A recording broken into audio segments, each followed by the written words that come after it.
अब देखिए स्टूडेंट्स, हम आज नया टॉपिक स्टार्ट करेंगे, विश्व जनसंख्या संरचना। अब विश्व जनसंख्या संरचना है।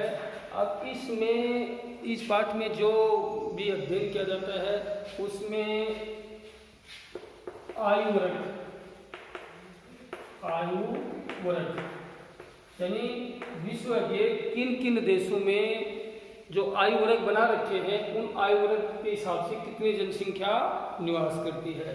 फिर इसमें यहाँ पर पढ़ेंगे स्त्री पुरुषों की कितनी संख्या है, उसका अनुपात क्या है, उनका लिंगानुपात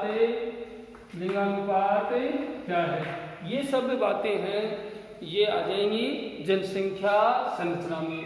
फिर जो विभिन्न प्रकार की जो जातियां हैं उन जातियों के क्या है व्यवसाय है, वो क्या है व्यवसाय क्या है, ये सब बातें हैं वो जनसंख्या की संरचना में आती हैं। तो सबसे पहले हमारा जो विश्व जनसंख्या संरचना है ये क्या करता है कि जनसंख्या को जो प्रभावित करने वाले जो कारक होते हैं वो किस प्रकार को जनसंख्या को प्रभावित करते हैं। विश्व के कई देशों में जनसंख्या कम होने का क्या कारण है, उसके क्या परिणाम है, अधिक घनत्व होता है वो किस कारण से होता है, अधिक जो शैक्षणिक गतिविधियां हैं या अपन यूँ कहें कि जो साक्षरता की अधिक दर है वो किस कारण से मिलती है, लिंग अनुपात कम और अधिक होने के विश्व के विभिन्न हिस्सों में क्या कारण है। तो सबसे पहले हमारा जो टॉपिक्स है वो रहेगा आयु संरचना। इसके अंतर्गत पढ़ेंगे आयु वर्ग। क्या पढ़ेंगे स्टूडेंट से आयु संरचना।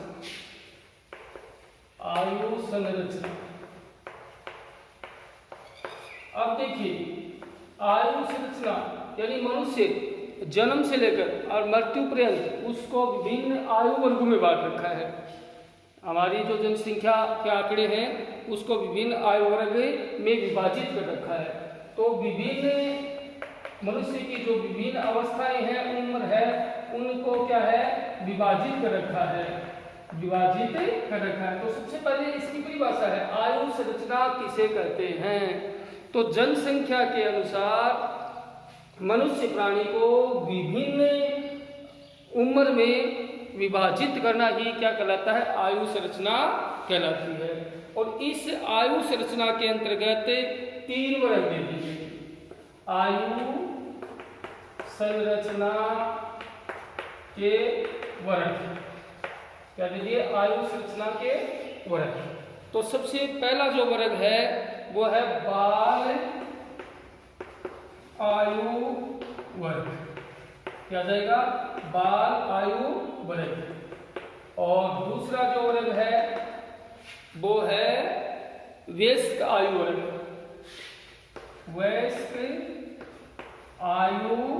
वर्ग। और स्टूडेंट्स तीसरा जो वर्ग है वो है वृद्ध आयु वर्ग।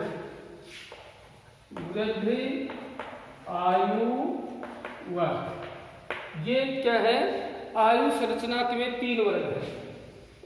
तो सबसे पहले स्टूडेंट्स से ये परिभाषा हमें अच्छी तरह से क्लियर होनी चाहिए। आयु संरचना का आशय क्या है, तो क्या है विभिन्न यानी मनुष्य को विभिन्न उम्र में या आयु में या अवस्था में आयु के अनुसार क्या कर देना विभक्त कर देना, बांट देना, विभाजित कर देना आयु संरचना के अंतर्गत आता है। आयु संरचना के अनुसार और हमारी पाठ्य पुस्तक के अनुसार क्या है 3 वर्ग है। कितने वर्ग हैं 3। बाल आयु वर्ग, वयस्क आयु वर्ग और वृद्ध आयु वर्ग। अब सबसे पहले हम देखेंगे बाल आयु वर्ग। और बाल आयु वर्ग में जो अवस्था है, जो आयु है, जो उम्र है वो है 0 से लेकर 14 वर्ष तक। 0 से लेकर 14 वर्ष तक के जो भी स्त्री पुरुष हैं वो क्या कहलाते हैं बाल आयु वर्ग में सम्मिलित किए जाते हैं। फिर है वयस्क आयु वर्ग। और वयस्क आयु वर्ग में आयु दे रखी है वो है 15 से लेकर 64 वर्ष तक। ये हो गया वयस्क आयु वर्ग का समूह है। और तीसरा है वृद्ध आयु वर्ग, और वृद्ध आयु में दे रखा है 64 यानी 65 से अधिक, 65 वर्ष से अधिक। ये क्या हो गए, 3 ग्रुप हो गए आयु वर्ग के। क्या हो गए, 3 ग्रुप हो गए। पहला आयु वर्ग समझिएगा कि बाल आयु वर्ग, दूसरा आयु वर्ग वयस्क आयु वर्ग, तीसरा है वृद्ध आयु वर्ग, और इसकी उम्र दे रखी है।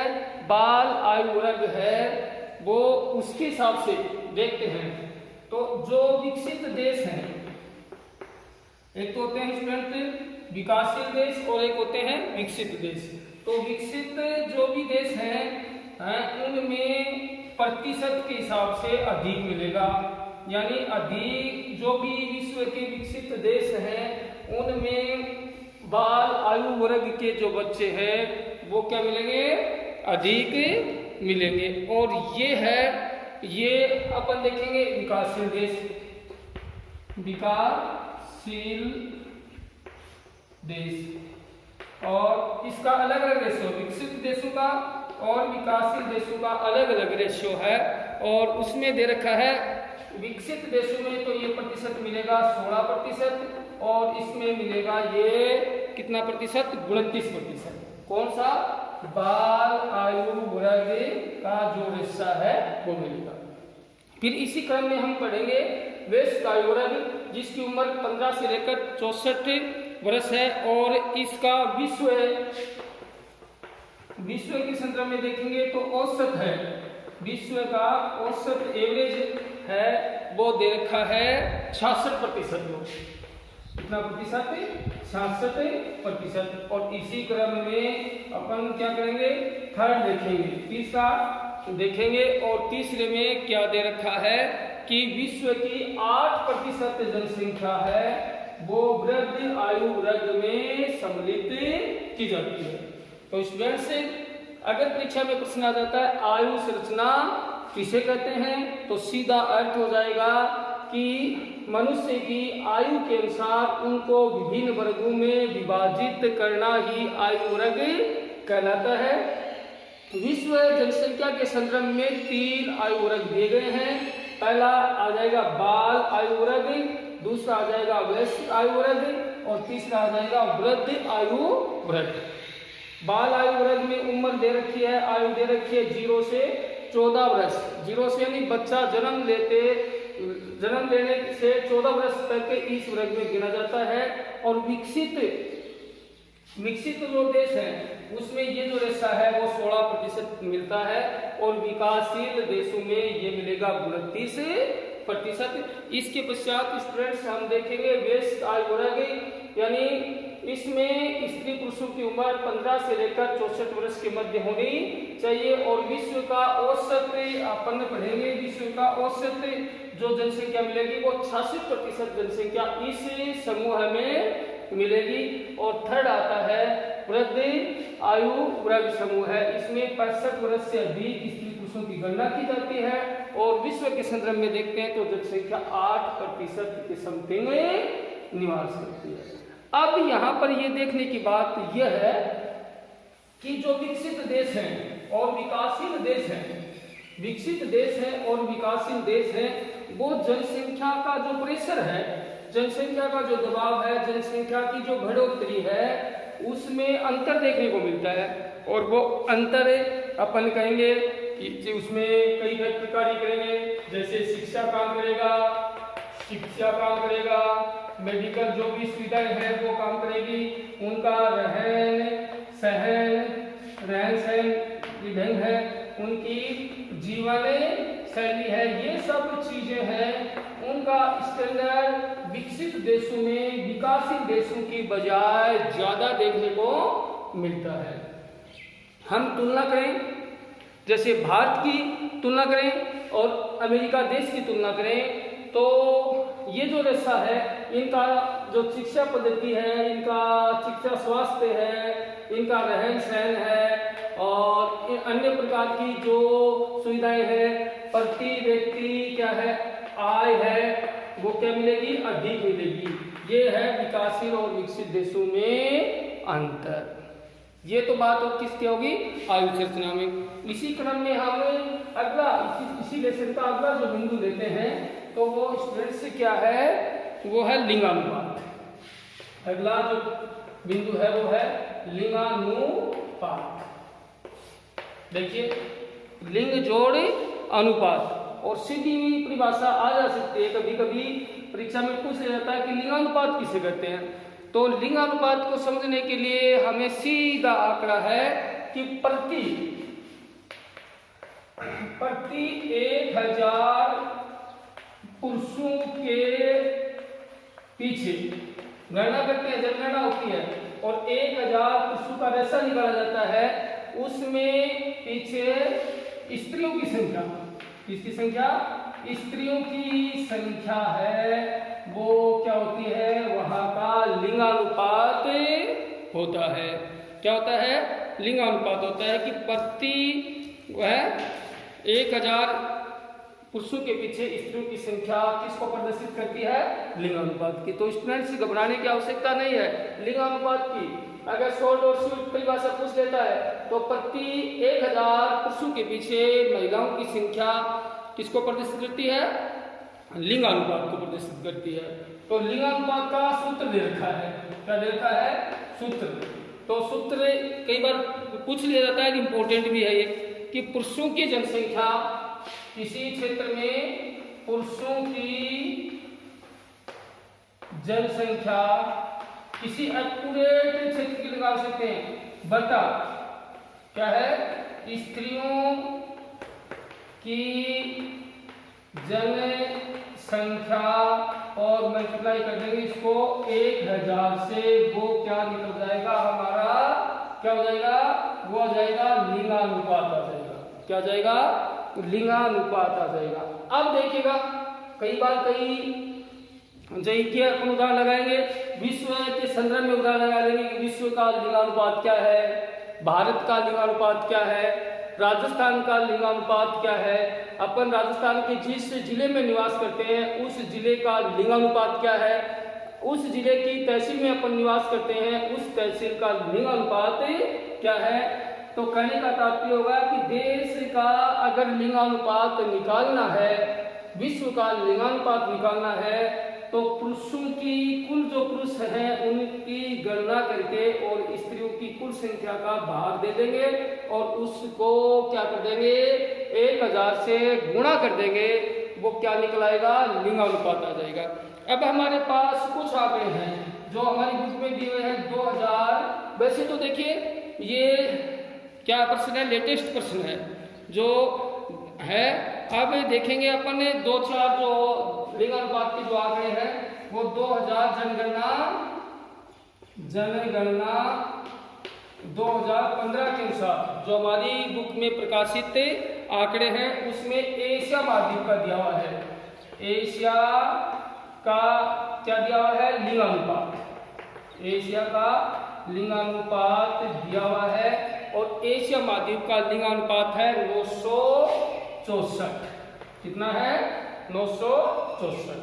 यहाँ 964 का मतलब हो गया कि 1000 पुरुषों के पीछे और एशिया में 964 स्त्रियां रहती हैं। फिर दूसरा ये दे दिया और दूसरा दे दिया अफ्रीका का। तो देखिए स्टूडेंट्स इसको भी याद रखना पड़ेगा, अफ्रीका का जो लिंगानुपात है वो है 999।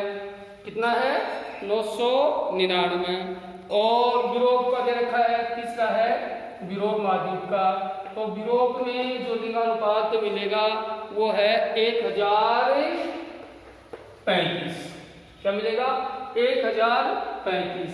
अब आपके दिमाग में दिया जाएगा कि 1035 यानी 1000 से अधिक हो रहा है, लिंगानुपात क्या हो रहा है, 1000 से अधिक हो रहा है। इसका मतलब ये हो गया है कि यहाँ पर पुरुषों की बजाय महिलाओं की संख्या क्या है, ज्यादा है। तब हमारा ये फॉर्मूला है, हमारा ये जो सूत्र है वो क्या हो जाएगा स्टूडेंट्स, चेंज हो जाएगा। यहाँ पर पुरुषों की जनसंख्या करेंगे, यदि पुरुष अधिक है तो इसी को अपन कर लेंगे, ऊपर ले लेंगे स्त्रियों की जनसंख्या बटा पुरुषों की जनसंख्या गुणा 1000 लगा देंगे। तो यहाँ कंफ्यूज होने की आवश्यकता नहीं है। अगर मान लीजिए किसी देश में अगर की जनसंख्या ज्यादा है तो उसको ऊपर लिख देंगे और बटे पुरुषों की जनसंख्या कर देंगे और गुणा 1000 कर देंगे।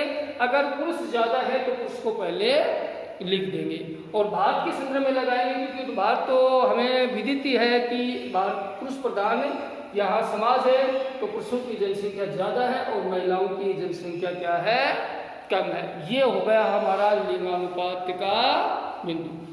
अब ये विश्व के संदर्भ में पढ़ेंगे कि 2015 के अनुसार विश्व का लिंगानुपात क्या है। पूछा गया था आपके लिए एग्जाम में ये प्रश्न पूछा गया कि 2015 के अनुसार विश्व का लिंगानुपात क्या है, तो ये हो जाएगा 983। कितना हो जाएगा? 983।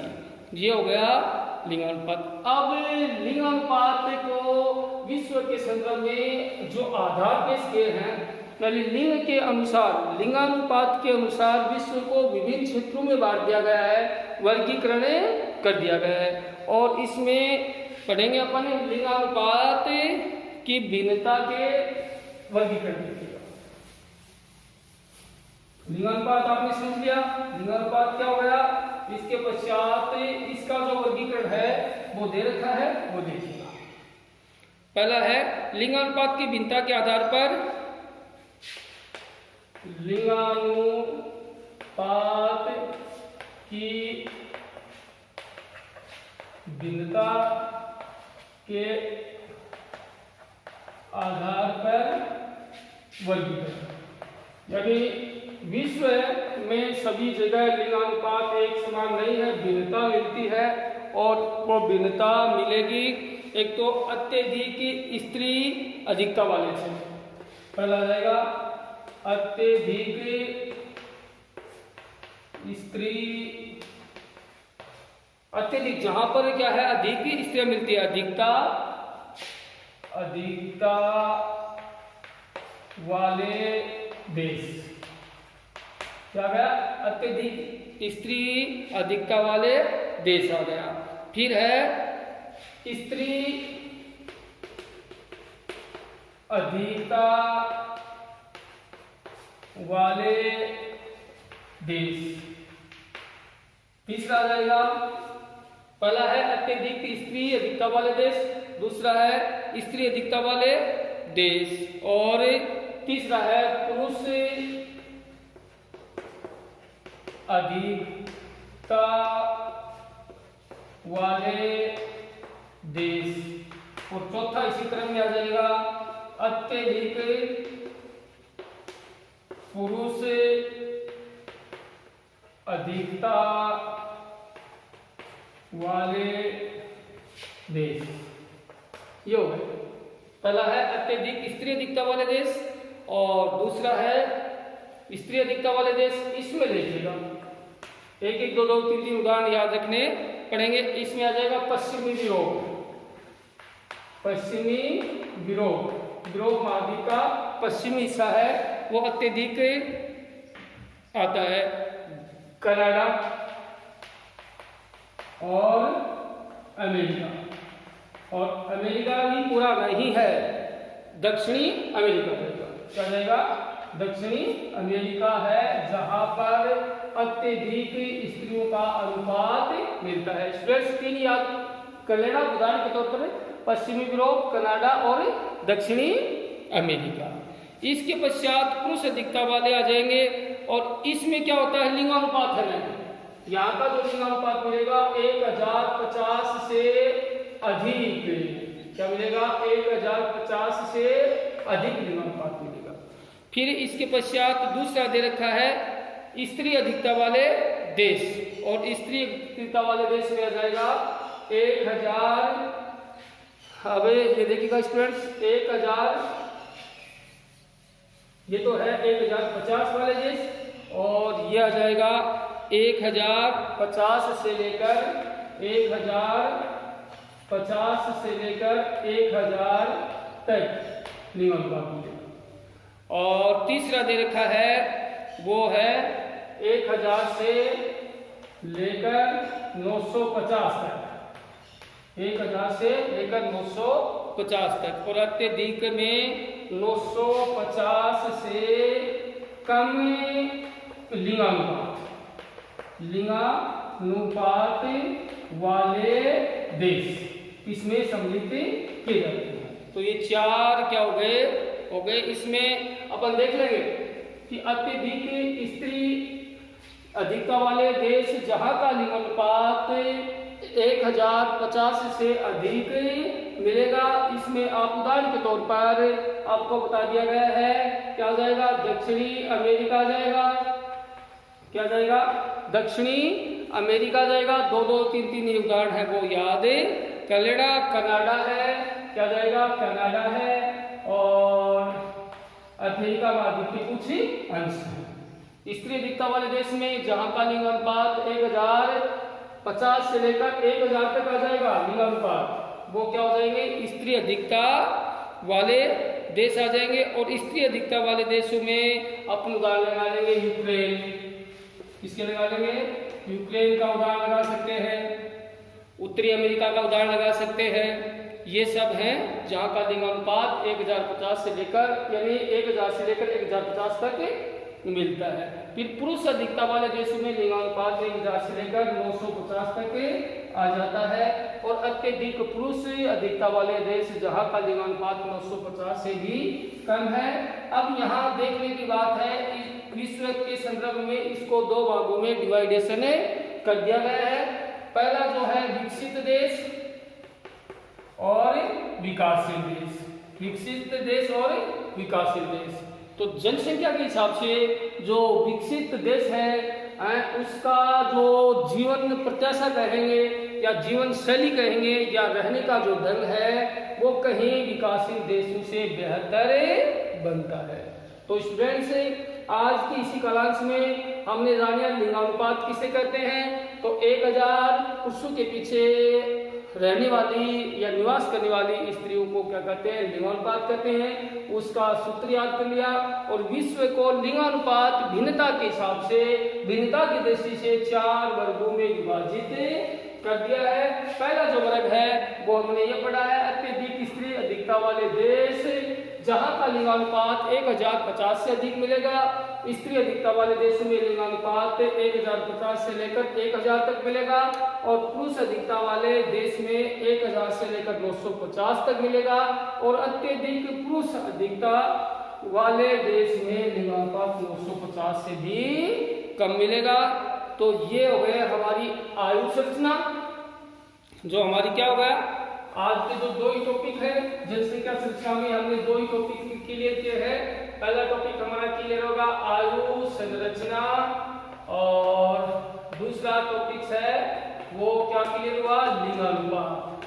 लिंगानुपात परीक्षा की दृष्टि से ये दोनों ये हमारा जो पूरा पाठ है वो 2 या 3 अंक का है, लेकिन इन आयु संरचना और लिंगानुपात में हमेशा छोटा प्रश्न 1 अंक का भी पूछ लिया जाता है।